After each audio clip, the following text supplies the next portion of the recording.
Hello friends, welcome to Pandi சமையல் with Sasi. பாருங்க, இன்னைக்கு வந்து ஆட்டுக்கால் பாயா தான் செய்ய போகிறோம். ஃபஸ்ட்டு வந்து ஆட்டுக்கால் வந்து ஓவர் நைட் நம்ம வந்து வேக வச்சிடலாம். அதுக்கப்புறம் மறுநாள் நம்ம காலையில் எழுந்திரிச்சு இந்த பாயா செஞ்சோம்னா ரொம்ப நல்லாயிருக்கும். காலையில் அதை வந்து சூப்பாகவும் நம்ம பசங்க கொடுத்தோன்னா நல்லா ஆட்டுக்கால் வந்து க்ளீன் பண்ணி வச்சு பாருங்கள். ஒரு முடி கூட இல்லாமல் நம்ம வந்து எடுத்துகிட்டு மஞ்சத்தூள் போட்டு கழுவி க்ளீன் பண்ணி வச்சுருக்கோம். ஃபஸ்ட்டு குக்கரில் சேர்த்துக்கலாம்.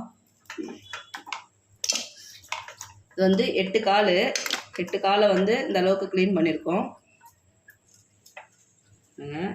8 ஆட்டுக்கால் நல்லா வந்து க்ளீன் பண்ணி போட்டாச்சு. இது கூட வந்து ஒரு 10-15 சின்ன வெங்காயம் சேர்த்துக்கலாம்.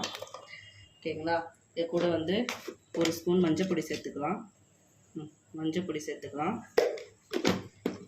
கொஞ்சமாக பெப்பர் பொடி, ஏன்னா நம்ம மறுநாள் வந்து சூப்புக்கு தான் குடிக்க போகிறோம்.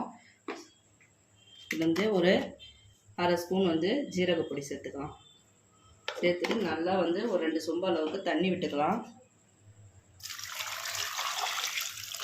இந்த அளவுக்கு தண்ணி விட்டுக்கலாம். வந்து கொஞ்சமாக உப்பு சேர்த்துக்கலாம். சேர்த்துட்டு நல்லா வந்து ஒரு 8-10 விசில் வச்சு எடுத்துக்கலாம். ஏன்னா நாளைக்கு செய்யும்போது இன்னொரு வாட்டி சூடு காட்டுவோம். விசில் வச்சு எடுத்துக்கலாம். மீதி ஆட்டுக்கால் பாயா வந்து நாளைக்கு பார்க்கலாம் எப்படி செய்யறன்றத. பாய்.